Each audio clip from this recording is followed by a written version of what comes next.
ಮುಳಬಾಗಿಲು ತಾಲೂಕಿನಲ್ಲಿ ಮುಳಬಾಗಿಲು ತಾಲೂಕಿಗೆ ಮುಳಬಾಗಿಲು ನಗರಕ್ಕೆ ಒಂದು ಶುಭ ಸುದ್ದಿನಿ ಅಂತಾನೆ ಹೇಳಬೇಕು. ಯಾಕೆಂತಂದ್ರೆ ಮನುಷ್ಯನ ಒಂದು ಕಟ್ಟ ಕಡೆ ಅಂತ್ಯಕ್ರಿಯೆ ಆಗಬೇಕು ಅಂತಂದ್ರೆ ಮತ್ತು ಅನಾಥ ಶವಗಳು ಅಂತ್ಯಕ್ರಿಯೆ ಆಗಬೇಕು ಅಂತಂದ್ರೆ ಮುಕ್ತಿಧಾಮ ಬಹಳ ಅಗತ್ಯವಿತ್ತು.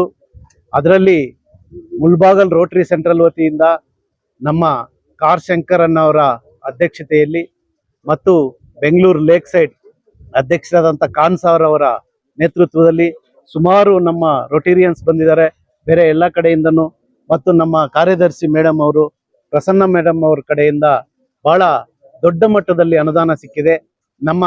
ಮುಖ್ಯವಾಗಿ ನಮ್ಮ ಶಾಸಕರು ಕೂಡ ಬಹಳ ಅನುದಾನ ಮುಂದಿನ ದಿನಗಳಲ್ಲಿ ಕೊಡ್ತೀವಿ ಅಂತ ಹೇಳಿದ್ದಾರೆ.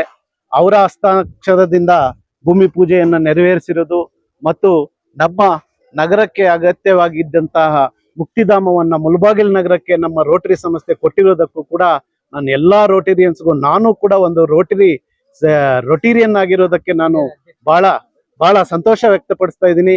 ಅದೇ ಮುಂದಿನ ಸಾಲಿಗೆ ನಾನು ಕೂಡ ಅಧ್ಯಕ್ಷರಾಗಿದ್ದೀನಿ. ಈಗಾಗಲೇ ನನ್ನ ಜೊತೆ ಅಧ್ಯಕ್ಷರಾಗಿರುವಂತ ನಮ್ಮ ಇಲ್ಲಿ ಇಂಜಿನಿಯರ್ ಆಗಿರ್ತಕ್ಕಂಥ ಅರುಣ್ ಅವರು ಕೂಡ ನನ್ನ ಜೊತೆ ಅಧ್ಯಕ್ಷರಾಗಿದ್ದಾರೆ. ಈಗಾಗಲೇ ನಾವು ಕೂಡ ತುಂಬಾ ಗ್ಲೋಬಲ್ ಗ್ರಾಂಟ್ಗಳನ್ನ ತರಬೇಕು ಅಂತ ಹೇಳಿ ಎಲ್ಲ ಪ್ಲಾನ್ ಮಾಡಿದೀವಿ. ನಮ್ಮ DG ಆಗಿರ್ತಕ್ಕಂಥ ಅರುಣಿ ಮೇಡಮ್ ಅವ್ರ ಜೊತೆ ಈಗಾಗಲೇ ಬೆಂಗಳೂರು ಮಟ್ಟದಲ್ಲಿ ನಾವು 5 ಸಭೆಗಳನ್ನು ಕೂಡ ನಡೆಸಿದೀವಿ. ನಮ್ಮ ತಾಲೂಕಿಗಾಗ್ಲಿ ಜಿಲ್ಲೆಗಾಗ್ಲಿ ಕೂಡ ಮುಂದಿನ ದಿನಗಳಲ್ಲಿ ಇಂಥ ಕಾರ್ಯಕ್ರಮಗಳನ್ನ ತಂದು ನಾವೆಲ್ಲರೂ ಕೂಡ ಬಡವರ ಜನಪರವಾಗಿ ನಮ್ಮ ರೋಟರಿ ಯಾವತ್ತೂ ಇದ್ದೇ ಇರ್ತದೆ ಅಂತ ಹೇಳಿ ನನಗೆ ಈ ಅವಕಾಶ ಕೊಟ್ಟಿರ್ತಕ್ಕಂಥ ನಿಮ್ಗೆಲ್ಲರಿಗೂ ವಂದಿಸುತ್ತಾ ನಾನು ಮಾತನ್ನು ಮುಗಿಸ್ತೇನೆ.